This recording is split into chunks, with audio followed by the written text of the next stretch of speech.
It is 6:30 p.m. Monday, May 3rd, 2021. Welcome to this evening's Board of Education meeting, budget hearing. This meeting is being live streamed as well as recorded for storage and viewing on our district website, as well as our YouTube channel.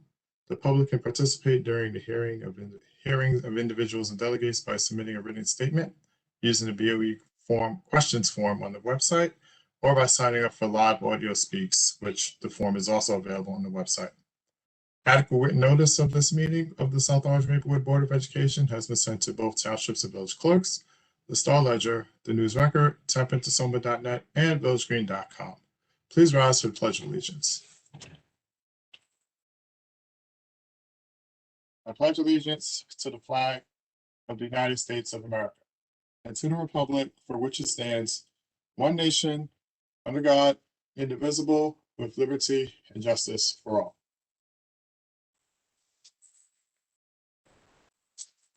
Okay, thank you. Ms. Delgado, please note for the record that Board Member Bergen will be unable to attend this evening. And with that, can you please take the roll?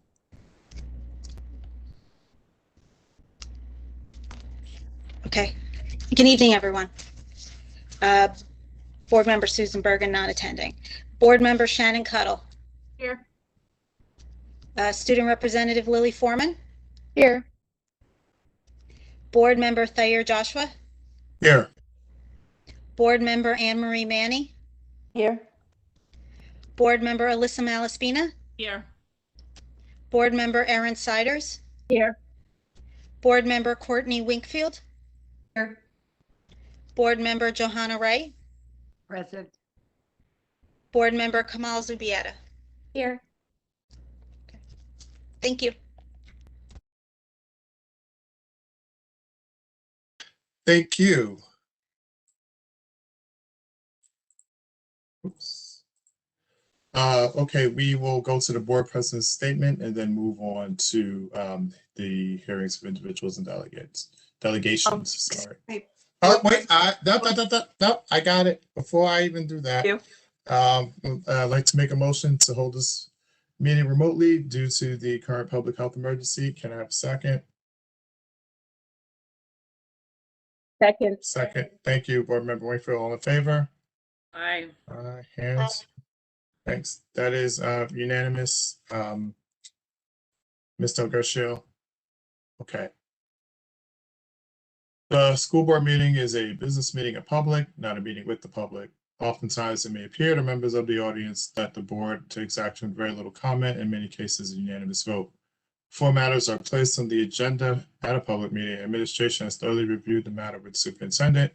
If the superintendent is satisfied that the matter is ready to be presented to the board, it is then referred to appropriate board committee. Members of board committees work with administration and superintendent to ensure that members fully understand the matter. After the committee discusses the matter, it is presented to the full board for discussion before any action is taken. Only then is it placed on the agenda for action at a public meeting. Okay, it is now time for our first series of individuals and delegations, also known as public speaks.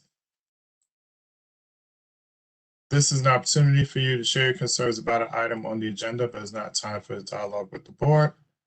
Or request that you state your name and town of residence for the record. We will set the time to, hold on, let me see how many we have before I commit. Do we have any, Mr. Bonds? Yes, we do. We have a couple. Okay, so we'll set it to 3 minutes for each speaker, and we ask that you respect that time limit. We must cut you off so it does not appear as if we're giving anyone an advantage to share views over another individual. Speakers have their full protection of free speech during public speaks. However, this forum does not protect you from the subject of your speech pursuing libel or slander charges. Finally, the board recommends that all members of our community pursue the chain of command.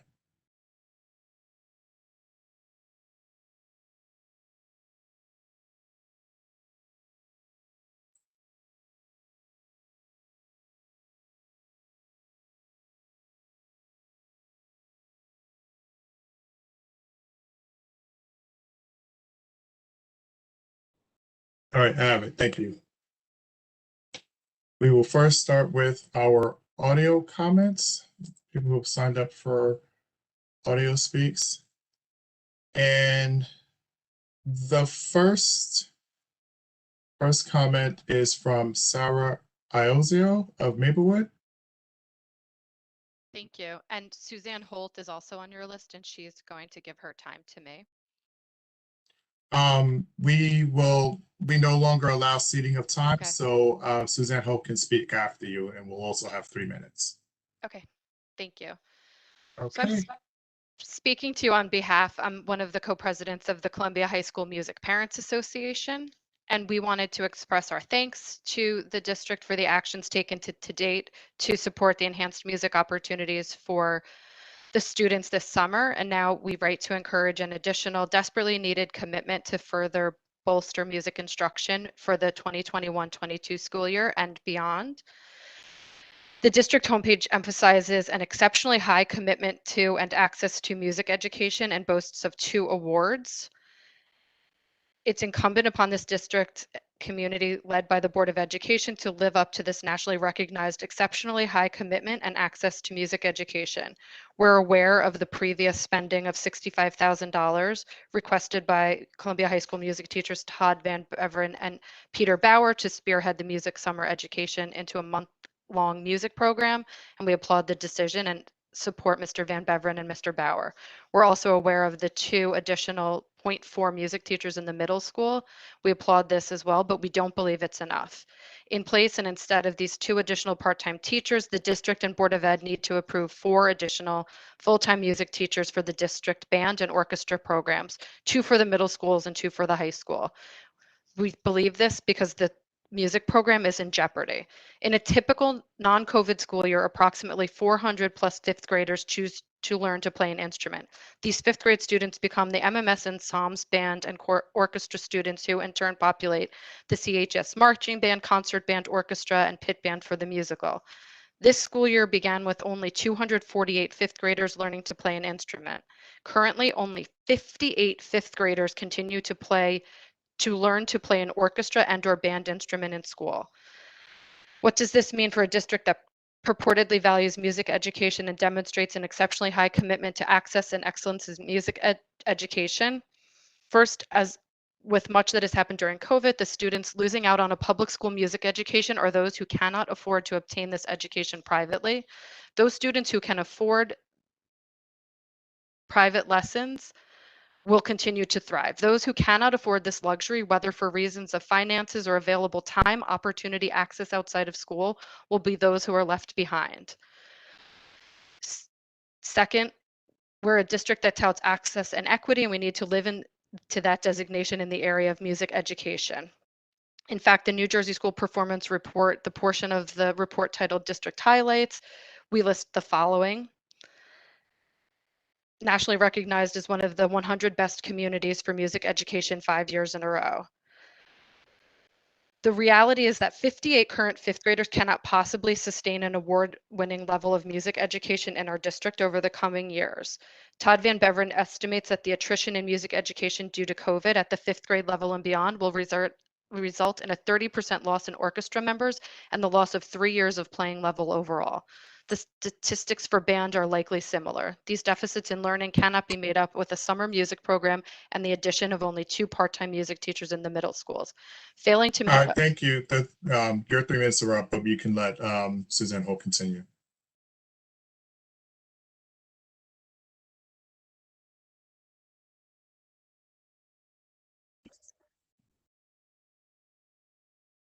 Sorry, folks. Okay, can you hear me? Yes, we can. Okay. Well, let me just, I guess I need to formally do this for the record. Next up is Suzanne Hope, also of Maplewood.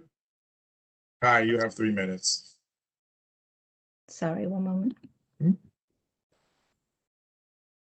I didn't know the new rules. I apologize.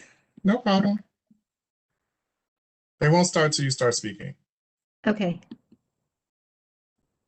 And my document just crashed. Just one moment.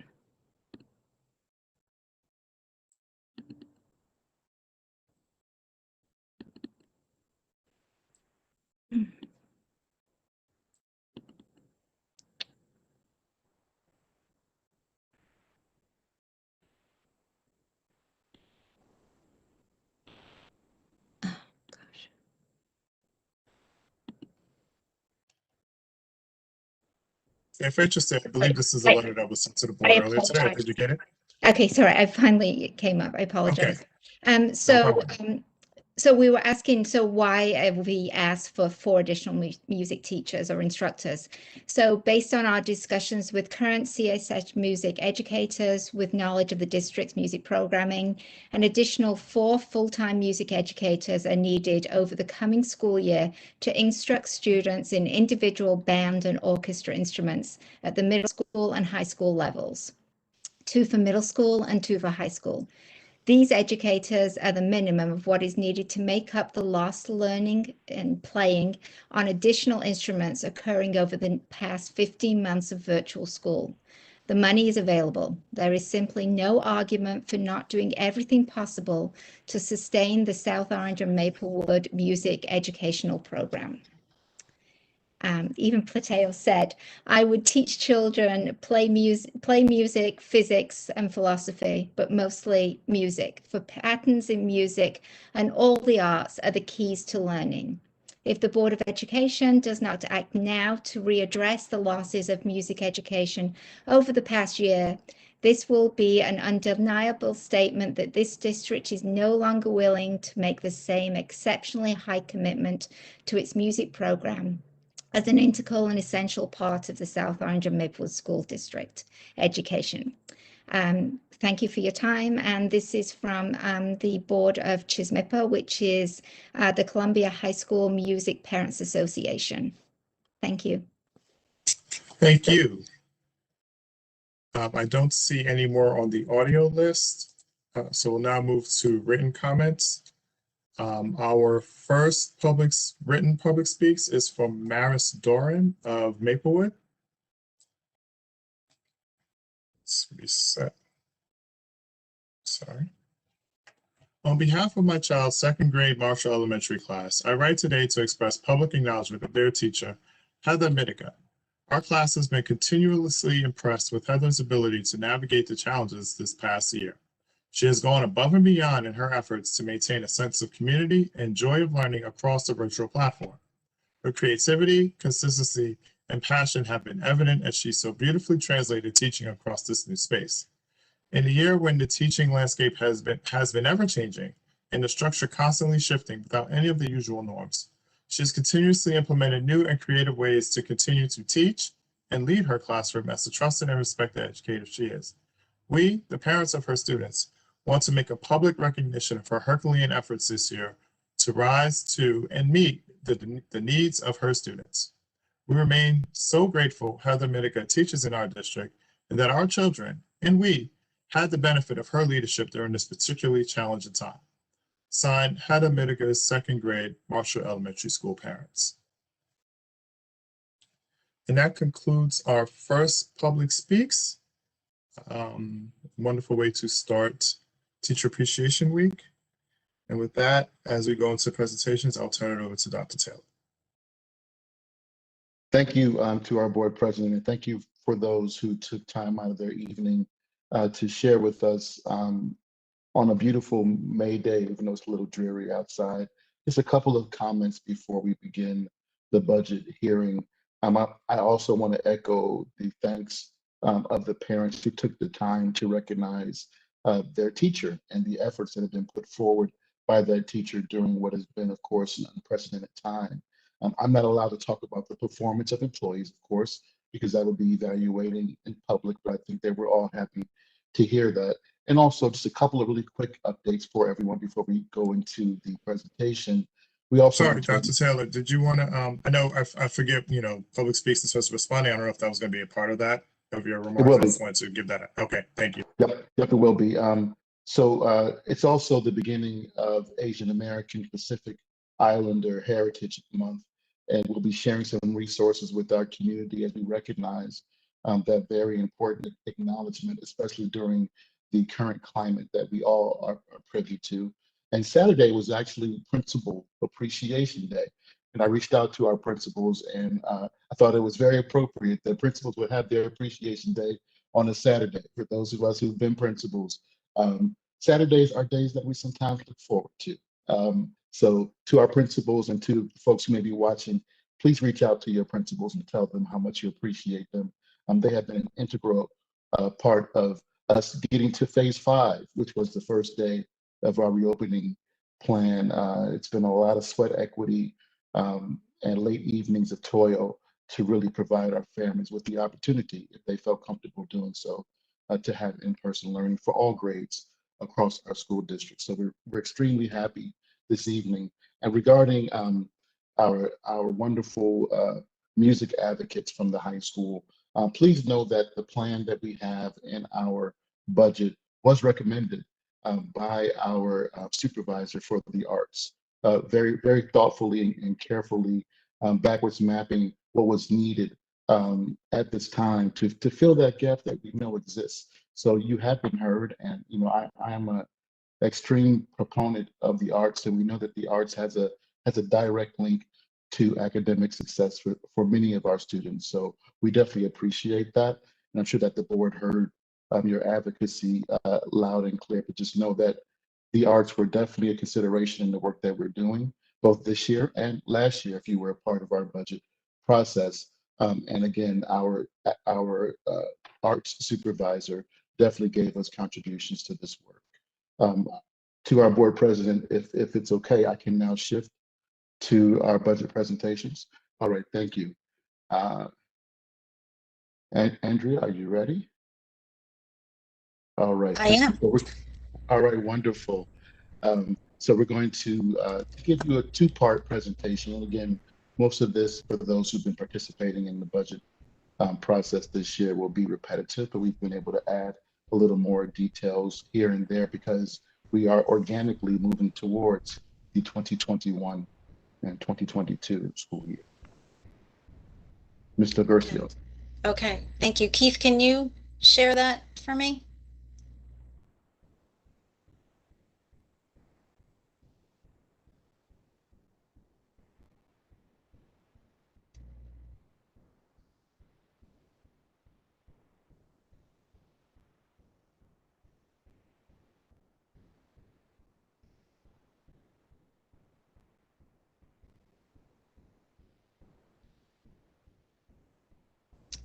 Okay, this is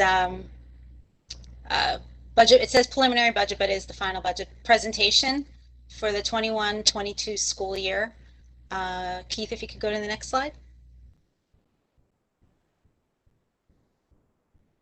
Okay, it's going to have it's just an overview of what's in here: revenue, expenditures, tax impact, and the budget calendar.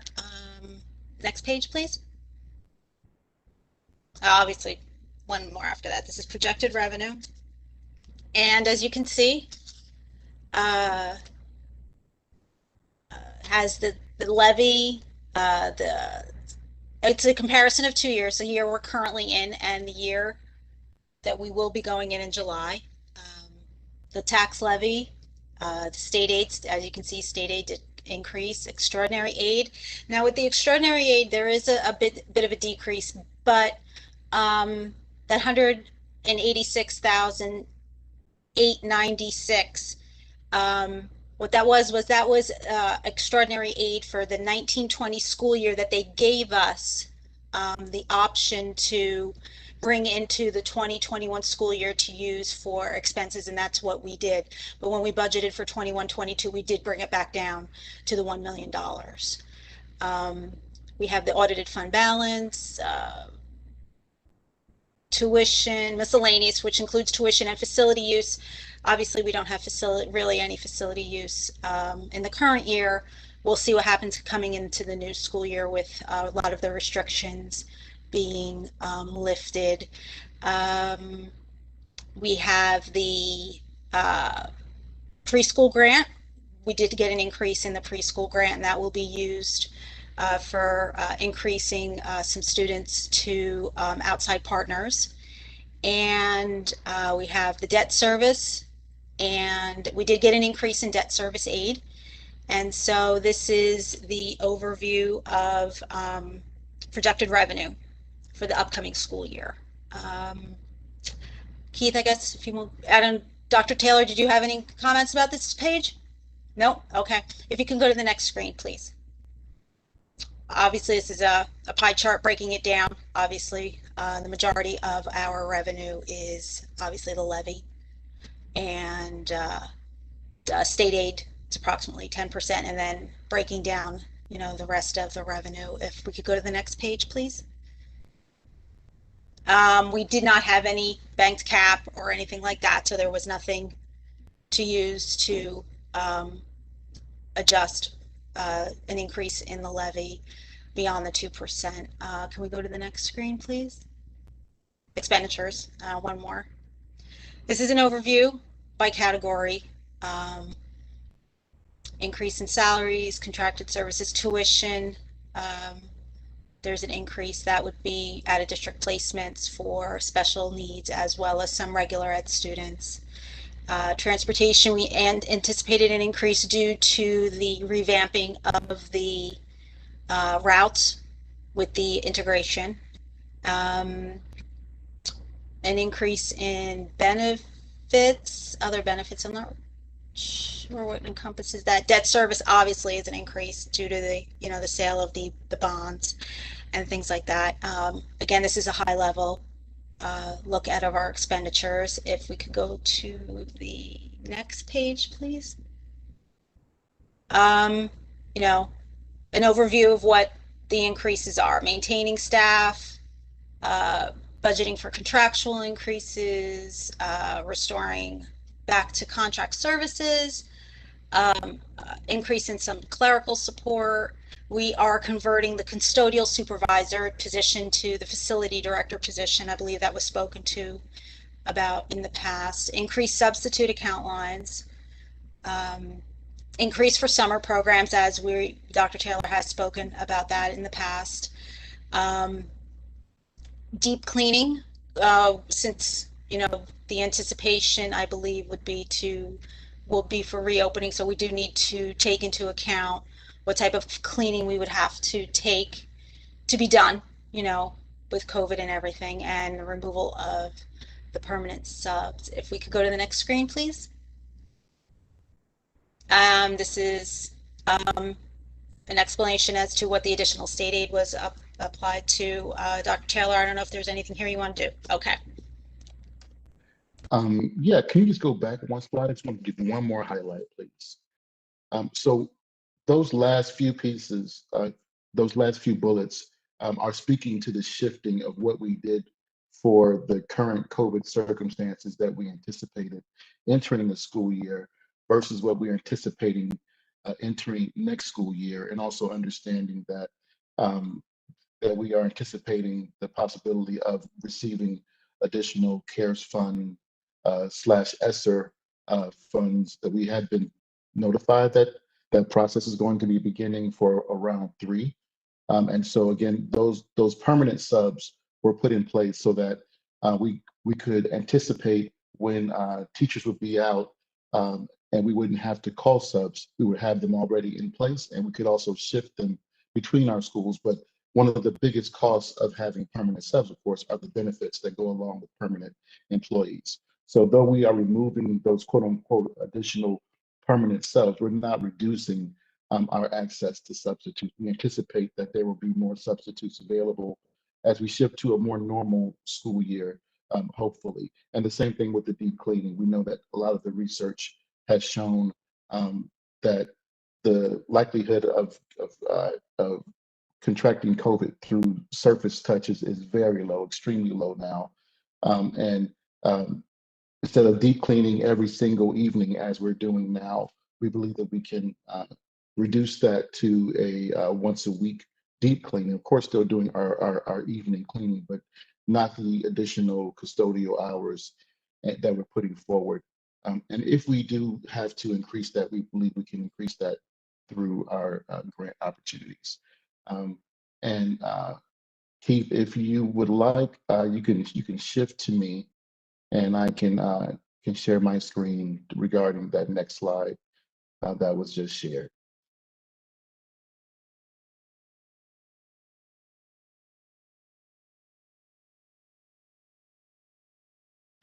All right, I will share my screen.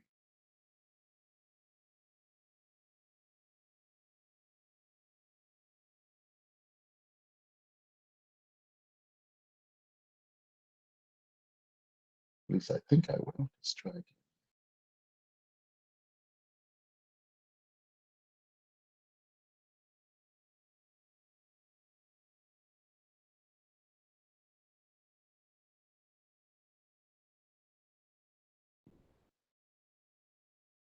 Can I just get a thumbs up that everyone can see my screen? All right, fantastic. So board members, we shared some information with you at our previous budget discussion, and we've also shared this some additional information during our recent FFT committee meeting, and I've also responded to board member questions that dove a little bit deeper into the discussion of additional state aid and the usage of it. And so I will go through this quickly, understanding that everyone has already had a chance to view it. So understanding our priorities as we sit here, that we know that one of our highest priorities is student recovery from COVID-19, meaning the lack of in-person instruction. While of course some students have thrived during the virtual methodology, but there are many who have not, either academically or social emotionally. And we also know that we have other high-level priorities that we mention often during these proceedings. We talk about our comprehensive equity plan, which is a 3-year plan that we give updates on annually. The Office of Civil Rights, the OCR report that we give updates on annually, our BPW settlement of recent litigation, and also, of course, student support for students who are struggling, either undercredited or overaged or some combination thereof. And so there's a common thread when we look at these things, and we know that we have a commitment to serve students who are underrepresented in general in our school district, whether they be children of color, Black and Brown students, economically disadvantaged, special education students, English language learners, and so on and so forth. And so the purpose and the thought behind this design that I'm going to share with you is to try and triangulate supports that help students and offer supports in more than one modality. And so this is kind of the design of our academic intervention that's being proposed for student recovery. And we'll go through this fairly quickly, but just again to remind everyone of the high level pieces here that are being proposed. Additional SLAM lab personnel, additional middle school STEM intervention personnel, additional summer opportunities, additional tutorial opportunities, the possibility of partnering with an organization such as Equal Opportunity Schools, implementing advanced placement for all to close some of those gaps that we've spoken about before. So since our last time seeing this information, we have put out a survey to our community regarding their interest in summer programs. And I'm happy to share with the board and community that so far, when we closed this survey, we had more than 1,500 responses from family members regarding their students seeking opportunities for the summer. When trying to retrieve what our previous summer numbers looked like, it's a bit difficult because many of our summer programming in the past has been enrichment. So they didn't use Power School to track the attendance. But this is a good number for us. We're excited that there's this much interest still in our community. And so one small problem here, my screen, there I go. So what does the academic support look like? And so as we just spoke about, increasing the summer instructional opportunities, adding personnel to places that we know it's needed. The SLAM lab, for those who may not have been aware, was a space dedicated in the high school to support students who were attempting higher level courses, both in the sciences and in math, as well as language arts, and to give them support during times when they may not have had an assigned class, almost like a study hall, but with teachers who were selected because of their expertise in these areas. And so similarly, we wanted to duplicate that effort at our middle schools. And again, this is based on the access and equity presentation that we did a few months ago, showing the longitudinal view of the impact of our access and equity policy on students, and were we achieving the goals that we put forward. We also want to put forward for students a year-long instructional tutorial program that's virtual in nature. And we'll talk a little bit more about that. And so in taking the feedback from the board and in speaking more and digging deeper into our current practices, the board may recall I believe it was last September or so, we spoke about some different pilots that we wanted to attempt at the high school that were well thought out, and in partnership with our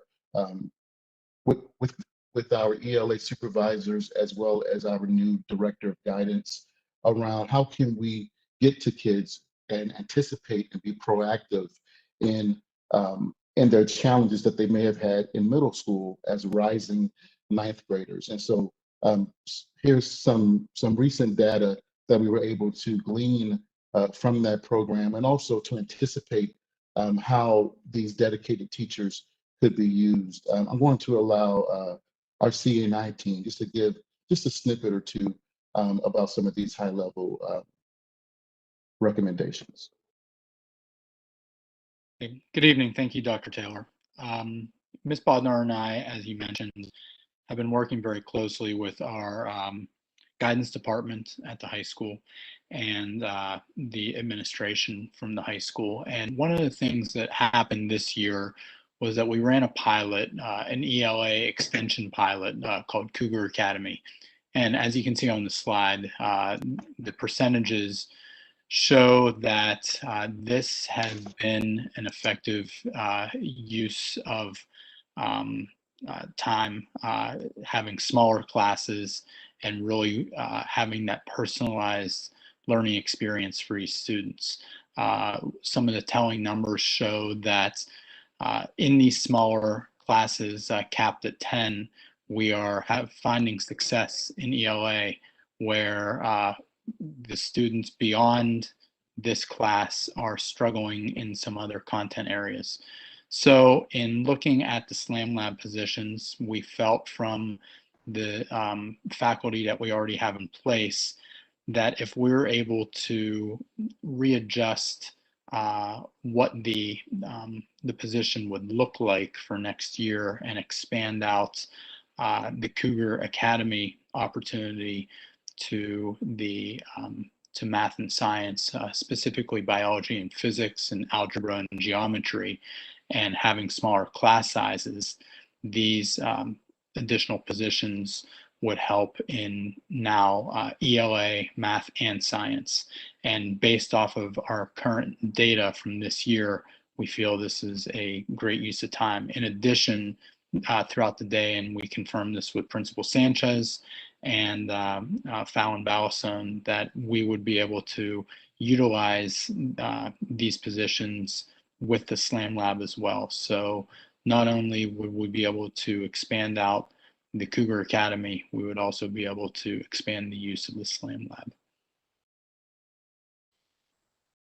Thank you. Thank you, Dr. Friedman, and Ann Bodnar also for taking this vision and reaching out and connecting the dots as we're all pursuing ways to fill gaps for students, as we said, who have had an unfortunate trajectory of challenges. And so again, we've spoken again about us understanding that though there's been a lot of effort, a lot of policy writing and curriculum updates, and even changeover in leadership and staff members, that we're still not seeing the achievement gap, especially in the enrollment and success of our highest level courses, as far as diversity of those offerings. And after having a lot of conversations, one of the possible one of the possible vendors that we could use to assist us, and not just helping to put Black and brown kids in to our highest level courses, but peeling back the onion on why this has been a challenge systemically in our school district. Additionally, we understand that that there's no intervention that is greater than the classroom teacher who has students in front of him or her. And so we know that investing in academic coaches is the best practice of of school districts, and understanding that while we have supervisors and assistant principals and all those folks, they have a very evaluative relationship with our teachers, and especially when it comes to how we are moving forward with our inclusion model of special services, that we want to bring in with these funds additional academic coaches to support kind of a shift towards improving our teacher quality, and also providing some embedded support for those teachers, some job embedded support. We've talked about this before, so I'll be brief here. What we saw, this is an example of a virtual tutoring solution. In talking, consistently with our partners at the Achieve Foundation, they have reported a sharp increase in the number of tutoring opportunities that our students have engaged in. They've basically surmised that one of the unintended positive outcomes of our current circumstances is that many more students are taking advantage of virtual tutoring opportunities, that the numbers in January were much higher than they normally were. And it was surmised that many students cannot stay late at school because of other responsibilities and commitments, whether they're working, taking care of siblings, whether they're engaged in extracurricular activity or whatever it may be. But being able to have the partnership one-on-one with their tutor when it best fits their availability, and we want to support this same methodology. And again, we spoke a little bit about this, about bringing in folks who have expertise in some of our goals to help to support us as we're trying to change some systemic challenges that we have in our school district. And again, I won't bore you by reading to you. I think we've emphasized that enough. But also understanding, as one of our public speaks comments spoke about, that there's also a social emotional tethering to this challenge of COVID-19. And we know that that social emotional looks different for different folks. We want to make sure that we're engaging in arts programs and in targeted social emotional recovery opportunities. We want to look at how we can better use funds that were formerly used for our director of safety, and looking at our ESY program to be more thoughtful about how we can expand it to move away from just what was required to be more innovative with the pilot that Dr. Alegria helped us to launch last year. So just being very brief, we have spoken ad nauseum around the challenge day. And I think one thing that happened in a previous board meeting is that we heard how small groups of intense conversation within those groups can really be transformative. And that's what the folks at Challenge Day really focus in on. That's their expertise. They help to peel back the onions to really get to what is the core of the challenges that some of our students have. And I've had a chance to participate again with the folks from Challenge Day, and I know one of the comments at our last budget conversation was, that the number of students impacted is small in these sessions, and I agree, and it's for a reason, right? That students are not going to be their most vulnerable selves in front of the largest group of folks, and you're not going to be able to have that intimacy as a facilitator to participate with these students in having really tough conversations and being able to talk about things that have happened to students that are not only impediments to them academically, but impediments to them, emotionally. And again, I've had this opportunity, and I highly recommend it, especially targeting it at our secondary level for students that we know have challenges. We previously had a part-time district safety director. And when that person left that post, we've had lots of discussions around it. We've had also folks from the public speaking about the opportunity that we could have to rethink that position. And so we have done that. And we want to make sure that we're solving lots of challenges when we have the opportunity to rethink positions. And one challenge that I know that we have in our district, and speaking with our folks at Columbia High School, is definitely attendance. And so in trying to think about the way to solve this, to make this a social emotional support, but also making sure that we're keeping our schools safe and keeping a strong partnership between our schools and central office, we're proposing to transition that vacancy to become a full-time attendance intervention officer. And we've been working with job descriptions that we're going to be sharing with the personnel committee shortly around a job description that's more well thought out, that really reflects our beliefs as a school district. And last but not least, here on the sheet, we know what an ESY program is. We know that it services students in special services who have that written in their IEPs. But last year was a first-time pilot of us expanding the scope of ESY and expanding the number of students who could come to ESY and redefining it more as a social skills summer program. And it was really successful and really well received. And we want to expand it even further. And again, we spoke about this in our last budget session. And by last, I mean the 2020 school year, right before COVID, changed the way that we did things. We had made a commitment as a district that the board supported, that we want to make sure that we had funding that supported access and equity through the lens of student activity funding. Again, I won't go deeply into that, but just know that there was a past practice in our district where many students who did not have the personal funds to participate in school district activities, they were having that gap filled if they spoke up sometimes by our PTAs and HSAs, and we think that that's inappropriate. We want to make sure that we as a district are being thoughtful in how we're funding, that we're not offering opportunities to students that they are feeling as though they're excluded from because of fiscal strain. We've spoken about Challenge Day. We've spoken a little bit about the arts program. And so again, for those who wanted more information about this,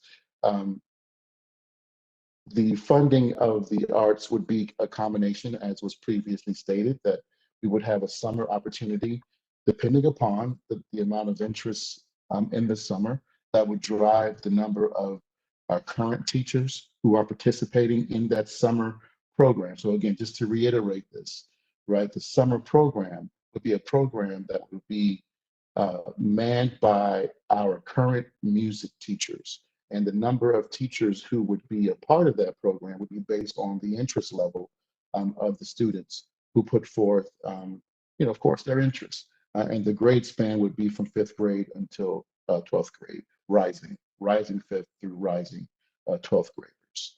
And the funding, the additional funding that was spoken about previously, and discussing this with our supervisor of the arts and our CNI team, was that 2 different 0.4 FTEs would really help us to elevate some of those 5th graders who had a gap in their instrumental offerings this year. It would help us to be able to staff that and accelerate that. And I've also spoken with the supervisor of the arts personally about this, because sometimes it's difficult to find those part-time positions when they get this specialized. And he felt very comfortable that we have partnerships already in place, that this should not be a challenge. We of course cannot guarantee that it won't be a challenge, but we have partnerships that we believe will help us to really utilize these part-time positions to fill that gap for our rising 6th graders, former 5th graders.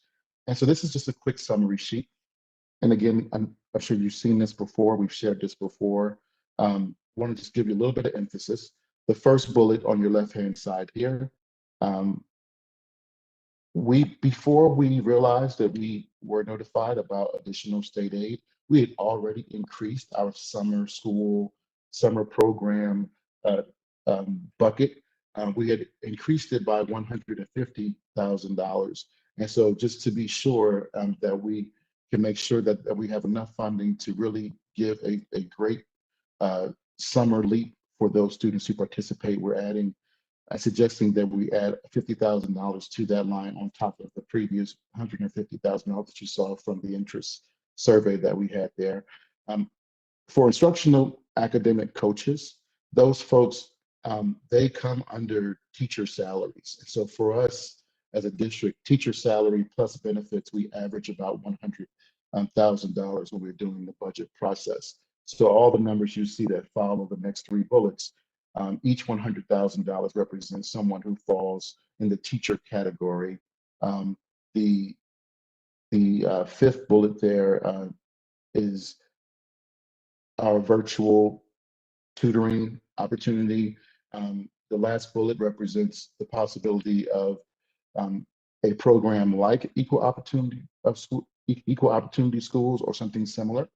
On the right-hand side, the socially emotional piece, the $40,000 represents closing the gap from our former district safety director to our new, more well thought out, I believe, position that we're presenting to the personnel committee at the meeting this week. And additional funds there also for staffing for our ESY and social skills summer program that we discussed earlier. The access and equity funds for, again, school-based assurances, making sure we don't have students who are missing out on opportunities, whether they are field trips, whether it's participation in extracurricular activities, et cetera, due to a lack of their own personal family funding. And also the 4 targeted intervention opportunities for Challenge Day, 1 for each of our middle schools and 2 for Columbia High School. And lastly, the funding for both the summer as well as the 2.4 music teachers. And so that concludes just the brief overview of the spending plan for the additional state aid. Mr. President, if you would like, I think for us to have our discussions, we need to shift and have this move forward and then move to discussion for us to dive into this. Understood. I just want to make sure that so is this, I know this was tied into the budget presentation, but has that been completed as well? So we're done with the entire budget presentation? Andrea, did you have anything else to share? Did I undercut you? If I did, I apologize. Hold on one second. Let me just pull it up just to double check if there was anything else in there.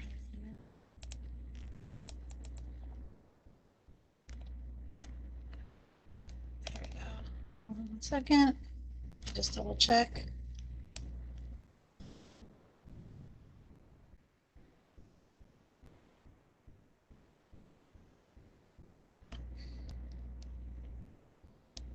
The rest of the presentation, it's just I guess a repeat of what was presented before. So it's if everybody is comfortable with the previous presentation, I didn't add anything to it. So if we're all good with it, then, I'm good with, moving the meeting along, if that's okay with everyone. Unless somebody has a question on the presentation from a previous, time. Yeah, so we can move it to discussion and where we can go through the entire, I just wanted to make sure that you had presented everything that needs to be presented so that when we go into discussion, it's not new information. So Okay. with that, I guess, I can make a motion to move 4135 for discussion. Do you have a second? Second. Thank you, Board Member Manning. All in favor? All right. That was unanimous, Ms. Negrosho, and we're now in discussion. Do we have questions? Obviously, hand raising. I am scrolling up and forth, make sure I see everybody.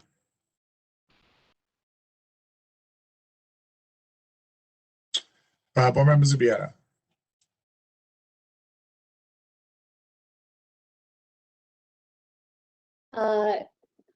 It's a tight fiscal year, you know, with a 2% tax levy being proposed. And I wanted to understand better why we feel the need to hire outside vendors for some of the things that I think we might be able to do within our schools, like the Equal Opportunity Schools initiative or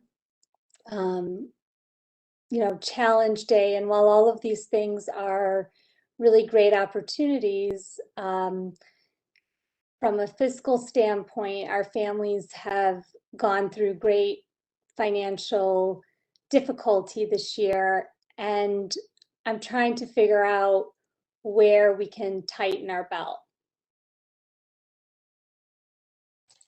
Thank you, you, Board Board Member Member. Zubieta. Thank you, Mr. President, and thank you, Board Member Zubieta. Always a pleasure. So I definitely, in my experience, have seen that there are opportunities for us to take things on within our district, right? That we don't need consultants for everything 100%, but there are levels of expertise, especially when we've had a systemic challenge in a specific area. And this is not situations where people are, I don't believe, you know, have bad intentions. I just think that there's kind of a lack of capacity in some of these areas. I think, you know, I can tell you personally that this year the folks are working up to here, right? That everyone is giving their all. That there's just some of these things are so finite and so important, right? That you know, I believe from my professional experience, even when dealing with some of these folks that we've been speaking about, maybe not those particular folks, but in that area, that they bring a level of specificity and they have such a finite, you know, view of these things, and they've worked in places like this, doing things like this, and we don't have to reinvent the wheel. And you know, I think that the folks who've done this work before, that they are committed. They've been working hard, but they're doing 25 other things, right? And so it's hard sometimes to dig deep on when it comes to some of the, like, for example, the access and equity stuff, right? You know, when I presented that, you know, I know it was long, it was almost 70 slides. We were able to show that that some of those things are just are individual people making decisions, right? That, you know, and it can come down to that. Who's having the conversation with the parent? Who's giving the student the recommendation or not? Is there a clear understanding? So where's the bottleneck, right? Why is 5th to 6th grade, why are we seeing this? 8th to 9th grade, why are we seeing that? And so I think that again, I don't believe in giving consultants to school district 100%. I hope that you've seen that over my first 18 months. But I do think for some of these things, Challenge Day would be an example, right? That we have fantastic guidance counselors and social workers and those kind of folks, but they have a caseload, right? They have a huge caseload that they're working with. But with what our board rep and others have shared at our last board meeting, it just gave me even more confidence that we need to have these really tough conversations with people who don't work here, because maybe the conversation will include other folks who work here, right? And it's a tough reality to be able to deal with. So I agree with you philosophically, but I think in these pieces that we need this type of expertise. Great, thank you. Any other questions? Board Member Manny. So, Dr. Taylor, I just want to understand, by approving this budget, we're not approving the reorg of the security consultant, right? It's a suggestion. We still have to go through how we're going to define that position. Yeah, so what you're doing now if you approve this budget as it is, you're approving the funding for this new position. But we have a long way to go before you approve or review the new job description and give us feedback on that. And then the board would approve whatever the result of that new job description was, and then advertising and then interviewing. There are many, many more steps to do. But right now, we're not advertising because we haven't had the budget approved. And we also don't have a job description that's been final board approved. I'm not, as I've said before, I'm not a big fan of outsourcing our attendance. And I'm very anxious that this is going to turn into a punitive, old dean type experience. So we will have some flexibility in defining, okay, that's fine. Thank you. I'm personally, Ms. Robinson can tell you, I'm personally editing and putting things into that job description based on these conversations, my conversations with our board reps, our previous discussions with our assistant principals. And so it's not going to be a recooking of that position. It's going to be much more, I think, applicable to what we're looking for. Thank you, Board Member Manny. Board Member Wakefield. I just wanted to applaud the inclusion of the social emotional learning funds in the budget. I think it's a really, really important opportunity to invest in that. And I would love to encourage us as a district to think about what I think a lot of other districts are grappling with, which is in addition to making sure that our students receive the social emotional learning support next year, that our adults also need care. And in thinking about what our teachers, our administrators have been through over the last 18 months or 15 months or so, they've also experienced a lot of trauma. And just thinking about, post, approval of this budget, how we can think about using some of those funds to provide for some healing for the adults in our district as well. Such a thoughtful comment. Thank you, Board Member Wingfield. I know one of the things that surprised me when I first came to New Jersey to work were so many accountability recs over doing anything for adults, right? I can't even buy a sandwich for our SLT out of funds. So it's great to hear that sentiment. And one thing that I will share with the board is that's going to be some of the conversations that I have with the Achieve Foundation based on some of the funding that is not governed by some of our accountability recs. And it'll be for some of the healing, for some of the challenges that we've had that we all know about, right? And some of the intensity that has overtaken us all. So I appreciate that, and we're definitely supporting that. Thank you, Board Member Wakefield. Board Member Malaspina. Hi, yes. I'm somewhat disappointed in this presentation because I believe that I know CNI had asked for a lot more in-depth data and information related to specific items in the budget, especially when it comes to some of the new initiatives you want to put in. And we did not receive any of that data. We received some bits and pieces, but we did not receive specifics. And that is very concerning to me. I feel like, there's some of these proposals cost a lot of money, and there was data that we asked for. Not only did I ask for it publicly during the board meeting the last time we discussed the budget, but we asked for it in CNI and in other committees, and it never really came back to us. So I'm very concerned about some of these items. I know when by passing the budget, we are not specifically saying we are going to purchase these items. And I highly recommend that we have further discussions about these, because we have not figured out if this is really what our students need, and their data hasn't been shown to us to prove that.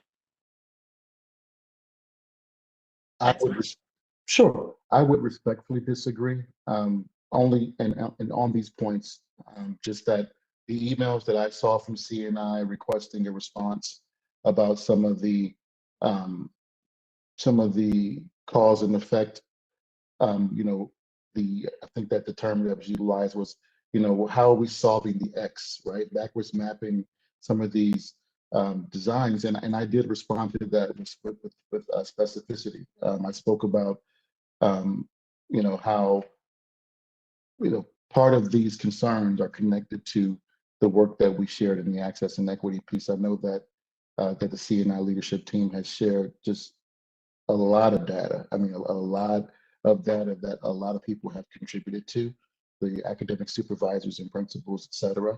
I feel like, you know, what we provided and what board members referenced at our last board meeting spoke about some of the challenges that we know have existed and some of the targeted challenges and where within the diversity and demographics of our school district. And so I don't agree that we haven't shared data. I think we've shared a lot of data. We could always share more. And as we're moving through this school year, this is still a singular school year, right?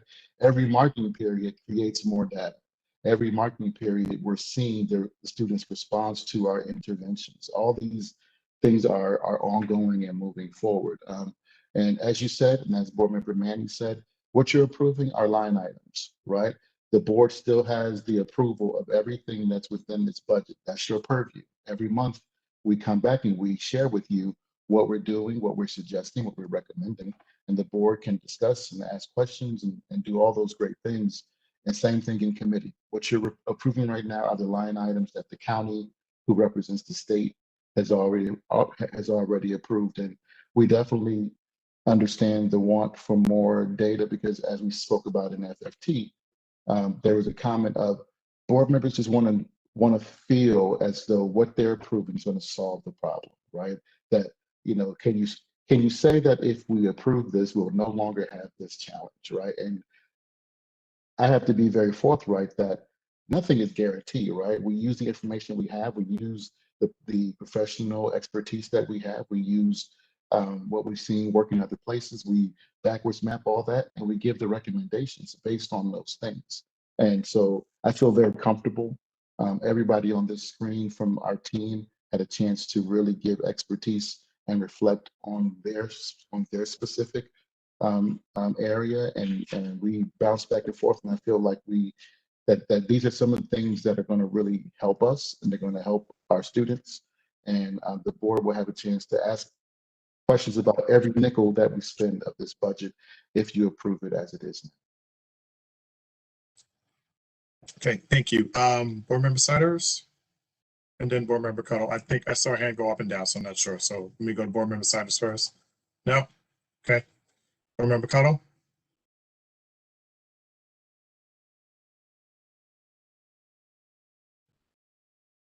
Thank you. Okay. Thank you, President Joshua. Thank you, Andrew and Dr. Taylor, for the final presentation this evening.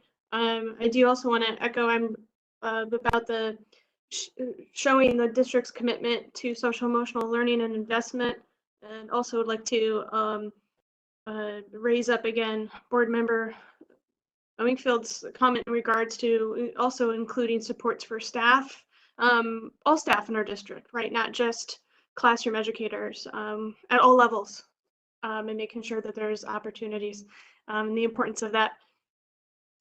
So from this standpoint, though, I did want to be able to challenge us to look at, as we do the budget for the district, as kind of that the budget is more of like our moral document of the district. What do we want to invest in? How are we going to do it? And having conversations on how we're going to build better student investments that are going to be able to help them become their best selves, to thrive inside and outside the classroom. And so within the crux of that, asking the questions that our board has, and within our CNI committee and FFT committees are part of that engagement. And I look forward to being able to hear about additional programming opportunities, and as we move the budget forward, hitting on specific points that are going to make sure that we collectively are moving our district forward together. And I know that the administration is working so diligently and hard on. But just wanted to frame that and keep that in mind as we move forward, and that we're making sure that as we do that with making these investments, that every student and every dollar matters and counts. And as we take those steps forward together in creating that path, not just for solving the problems that we have now, but making sure that we're creating something that we're embedding into the climate and culture of our district that's going to go beyond any of us here on the board, and be able to continue in the footsteps of moving our district towards 21st century learning, and for our students to become their best selves. Thank you. Well said. Thank you. Thank you, Board Member Cottle. Board Member Zubieta?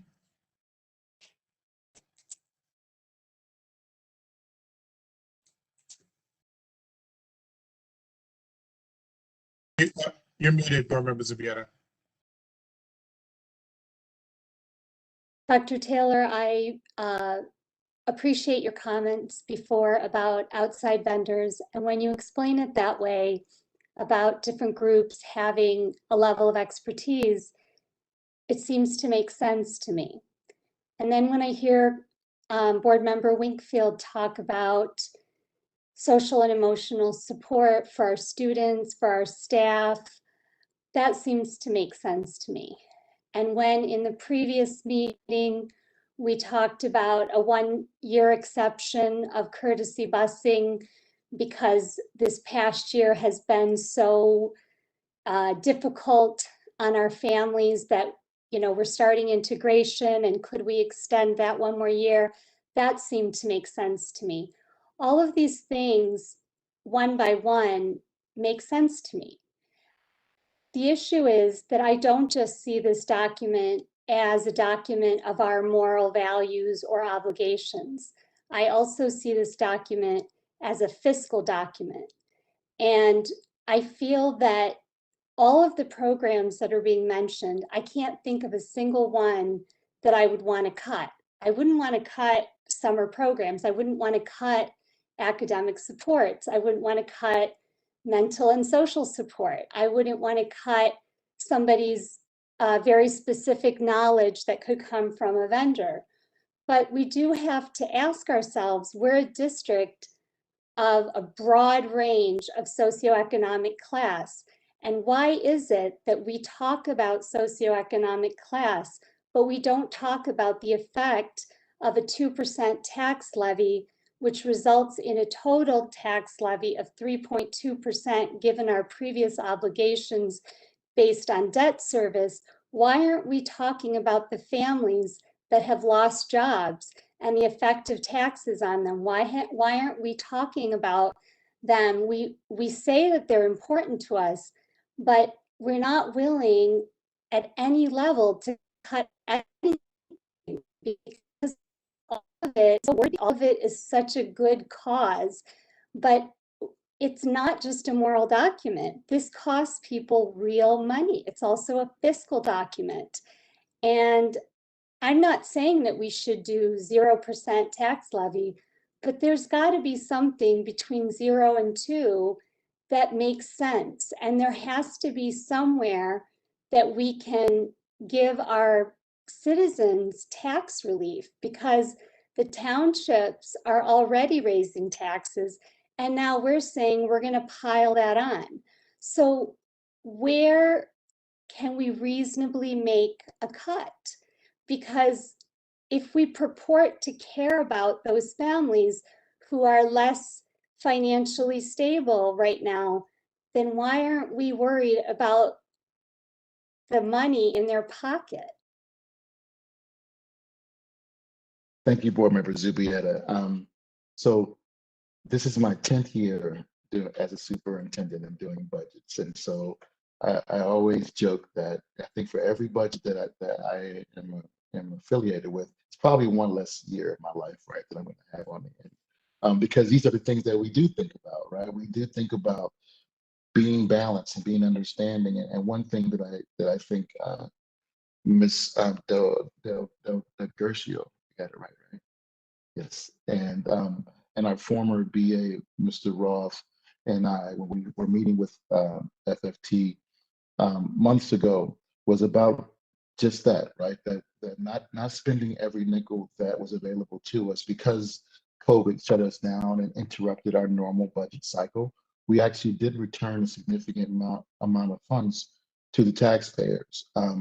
And part of the reason why there's a 2% cap on districts is because that's right about the average of what the cost of living increase is for employees, right? If you don't keep that floor raising every year, you will end up hitting a fiscal cliff where you're having to do major cuts, right? So that's the reason why when Andrea was sharing her slides, she showed that we had zero bank cap left, right? Because bank cap shows that you haven't gone to your 2% cap, so you have it for a rainy day. But when that happens, you have almost compounding interest from your salaries and benefits that are that we are responsible for every year. So I would push back and just say that I think that this board and our administration has been very thoughtful of the fiscal circumstances of the community and gave an approval of a very significant return to the taxpayers. But at the same time, the business that we're in is improving our district for our kids, right? And so we have to keep that in mind, understanding that if we don't go to that 2% number, it's going to catch up with us in a few years. We have to keep our floor strong so we don't have massive cuts, as some districts have had throughout New Jersey recently. So that would be my response. Again, I think it's a thoughtful question. I think that especially during COVID, but I just want to make sure that we put on the public record that we have given back to our taxpayers. We haven't spent every nickel, but going to this particular tax plan, I think is responsible, not just for now, but for the future of our school district. Thank you, Dr. Taylor. I guess I would just note that for all of us that we know that the state came through with additional aid for us, even in a year where the state's, finances were hit, borrowing money to cover and all the things that COVID did to not just our state, but our national economy. And, through the work of Ms. Gershio and her predecessor, Mr. Roth, our budget, we're in a situation where we don't have to cut. And as Dr. Taylor said, they should be commended for that, because we know we've been in situations in the past, maybe not when many of us were on the board, where the board has had to cut positions. Right? And we've seen, we basically have staff departments coming in arguing why at public board meetings why their positions should be the ones that stay, and we don't want to be in that situation. So I do think that the budget put forth for us in terms of the overall expenditures has been very thoughtful. And again, I'm grateful for all of us that we're in a position where we are not being forced to cut positions going forward. Any other questions? I have a couple of questions. Go ahead, Board Member Wright. Thank you. First of all, I'd like to say happy Teachers Appreciation Week to our teaching staff and others, and a backwards congratulations and happy Appreciation Day to our administrative assistants and things that I may have missed before. But we really appreciate all the work that you do all the time, especially with our children. But I do have a couple of questions. I don't know whether to begin with. I think I'll begin with the Title I, Title II, and Title III funds that have been severely cut in this budget. And I was wondering, it seems that the cuts made to the Title I funds, I'm concerned about the parts of teachers' salaries that are covered by Title I funds in some of our schools. The Saturday programs, that would mean Seth Boyden, the liaison Title I funds, Columbia High School. I don't know what those Title I funds will be losing, what we'll be losing, since the budget is going down to what we had less than a year ago. that was budgeted, and then it revised, and we got $838,000 for the 1920 school year. But next year, it's going down to like $240,000. And so I don't know why it's going down. I don't know why we didn't receive the funding for this year, next year. But if this budget is correct, Dr. Taylor, what are we losing? Because we are going from 800 to 300,000, and are we losing staffing? The salaries partially paid. Are we losing programs? What are we losing that will affect our Title I students, who in this district are majority Black and Brown students in the lower socioeconomic realm, and are generally free and reduced lunch students? So that's my first question. If you can figure that one out. Sure, thank you. I am not aware of a drastic reduction in our Title I funds or what would have facilitated it. And we could take that back and do some research on it. It could be. Now, I want to make sure I put a big asterisk on this, that it could be, right? Because those are all federal funds. And Right. because of all the different federal activity that has occurred over the last 6 months even, right? There's been trillions of dollars put into stimulus packets and ESSER funds and CARES Act. It could be that some of those funds are being given to us in other ways through those ESSER and CARES Act funds. And so we may even have more freedom in how we spend it. For those who have been associated with Title I funds, sometimes they can really become, peanut counters, penny pincher type of funding where you're keeping every cent, with the ledger. But we'll take a look at that. But it could be that we're getting the same or even more funding, but just out of a different federal pot. But I don't have the direct answer right here. But thank you for bringing that question to us. Okay, and it's also Title II, which would relate to the professional development of staff. And, we have to do proper training to even attract good people in. And Title III, of course, covers the English language learners. And we have a large population of learners that we have at Seth Boyden, Maplewood Middle, and Columbia High School. And I don't know what we would be losing with those cuts. Okay, the other thing is, I was wondering, you were talking about the Equal Opportunity School. What is it that they can do for us? So from my understanding, and I have to be careful, right? Because we haven't given a contract to any vendor, right? But a program or a vendor like this, what they do, they help you to find, from my understanding, areas of implicit bias within your organization, right? Things that are keeping students, things that are keeping your higher level courses from being more representative of your school district's demographics. Examples of that could be understanding the bottlenecks that happen in our school district when it's time for us to select courses in the early spring or late fall, late winter. What's the process that occurs there? I'll give you another example. Sometimes in the 8th grade population, when they're selecting their 9th grade courses, the families have to come, the families have to participate with their guidance counselors, et cetera. But suppose the families don't show up, they have a work obligation. What happens? What percentage of those students are selecting, the more challenging courses? What trajectory are they now being on? Another example could be some of the recognizing the students who could do so well in those courses but are not taking them, right? Being able to say, helping us to identify students who could be in more challenging courses to make them more diverse and for their own personal success. And how do you talk to that student family about that opportunity, right?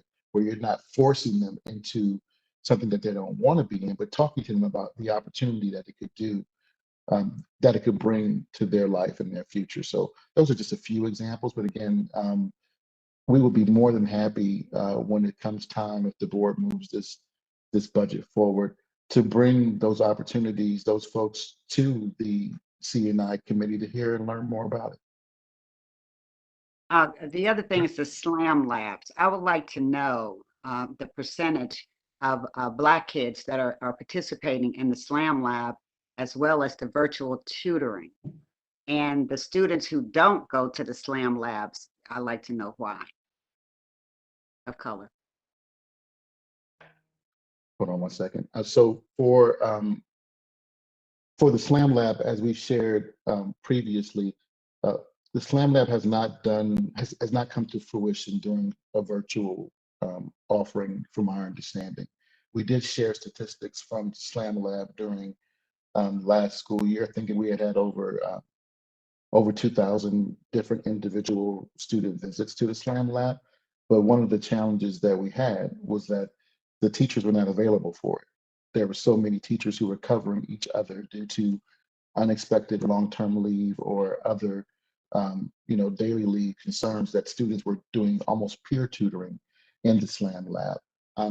Another challenge that we found in gathering this information is that while students were doing signups, they weren't utilizing their Power School sign-in to keep a better track of who was going and when they were going. And all those are improvements that we could have by having a more consistent staffing of the SLAM lab. So I don't have those specifics for you. I can tell you why it was designed. I can tell you that the max dollars have been an integral part of the SLAM lab and assisting even their peer students, but I don't have the specificity of that data, though I agree that it's important and it'll be a part of our relaunch once we're 100% hopefully in person in September. Okay, Dr. Till, so you'll be able to get that data and present it through the appropriate committee. And okay, great, thank you. Yep. And Board Member Steve, Ray, I just want to make sure no one else has anything before I come back to you, because I know it's like, anyone else have questions before I go back to Board Member Ray? Okay, go ahead. I'm sorry. I just want to make sure I get everybody in. I thought Ms. Siders had a question before. I wasn't, I don't. Yeah, and then I saw a face go no, so Oh, do okay. you? Yeah. Nope, she's nodding no, so. Oh, okay. Okay, Board Member Ray. Okay, Well, I guess, so do you have more questions? yeah, I do. Yeah. Okay, go ahead. I'm a piggyback on Board Member Zubietta and her concern about taxes and things of that nature, but also about outsourcing. I guess we have it differently. We have now a great team in place in central office, a whole team, a team that we haven't had in 10 years. And we didn't hire a team, we didn't hire people to hire people. And it seems that that's what we have been doing. Now, I think the board has had enough of voting on things in spirit. And that's what we've been developing. And many oftentimes, it's sort of half-baked because we don't have a real plan in place for the things that we want to do and the things that we want to spend money on. So we've been burned. And I can't sit here, right here at this place, and think that things will be different. So it's very difficult to vote for a budget that has, and it has no hope for a plan. So I'm looking for some real plans and some real data that's driven for the plans that we have in place in this budget. And I see very little for children of color. If anything, I don't see anything in here for LGBTQ kids and kids in special needs, or kids who are under performing and overaged. It's something that's very concerning for me as the chair, and the history of how we deal with budgets hasn't been a very good one. And I think I have to take pause, but I thank you for all of your hard work that was put into this budget.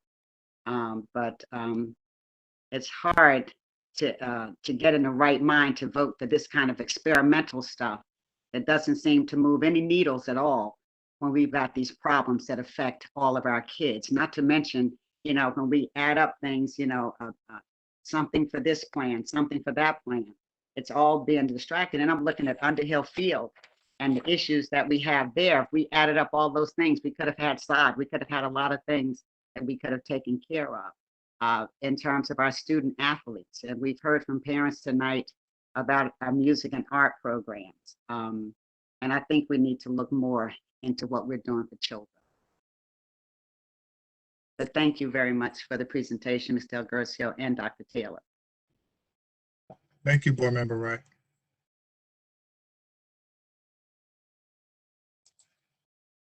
Any other questions? Board Members Ubiera. Dr. Taylor, thank you for your explanation about personnel and how the cost of living, if it has to keep up, the pace has to keep up. So if the only variable was personnel, then in theory, I would agree with you, because if there was a one-to-one relationship, if one goes up 2%, so does the other one. But it's not a one-to-one relationship. There's more variables in the budget other than personnel. There are all these other programs, there's all these other line items.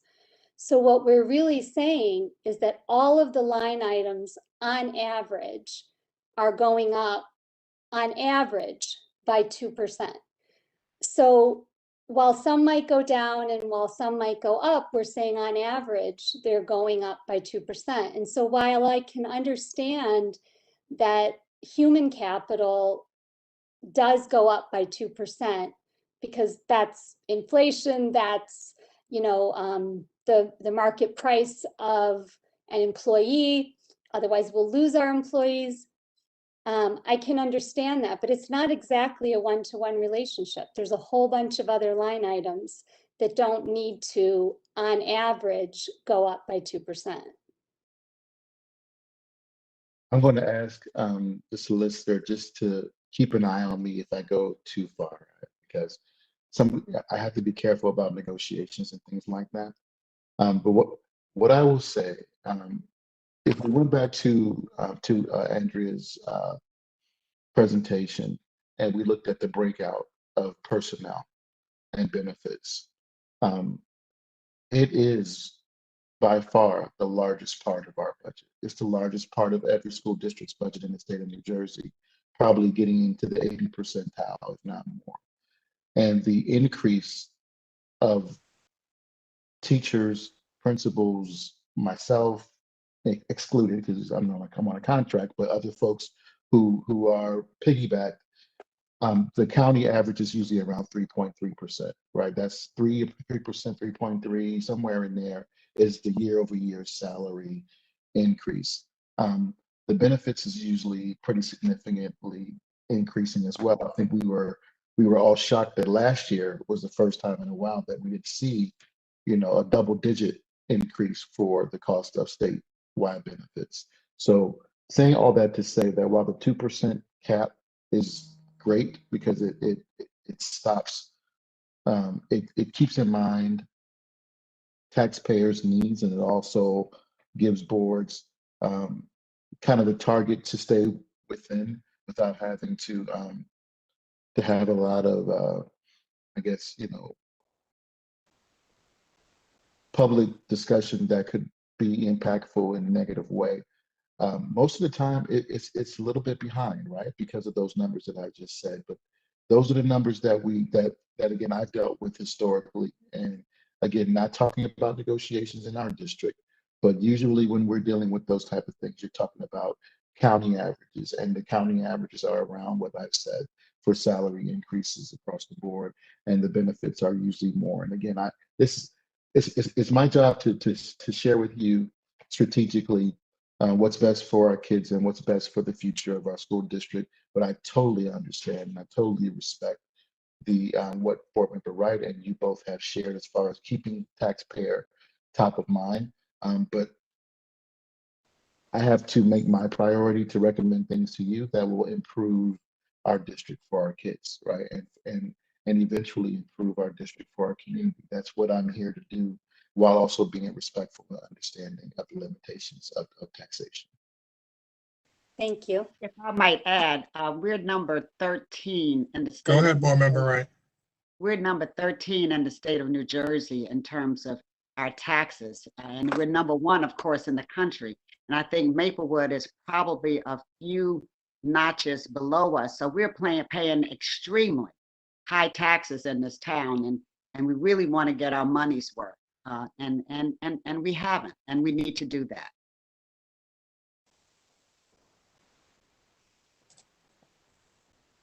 Thank you, Board Member Wright. Any other questions? Okay, close the discussion on the action item 4135. Mr. Garcia, can you please call the roll? Okay.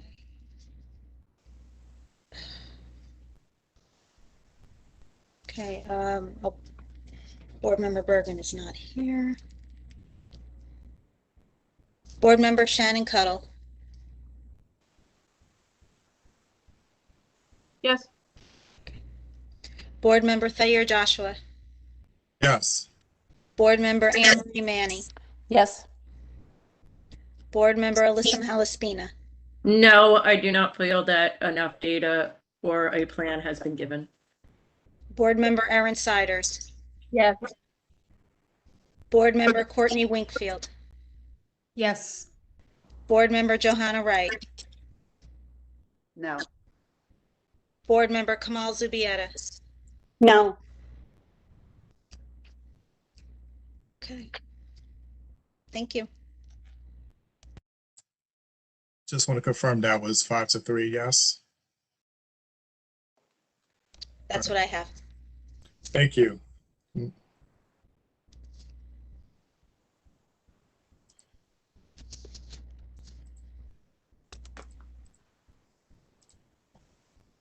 We'll now move on to our second public speaks. Mr. Bonds, do we have any? Checking now, but I don't believe so.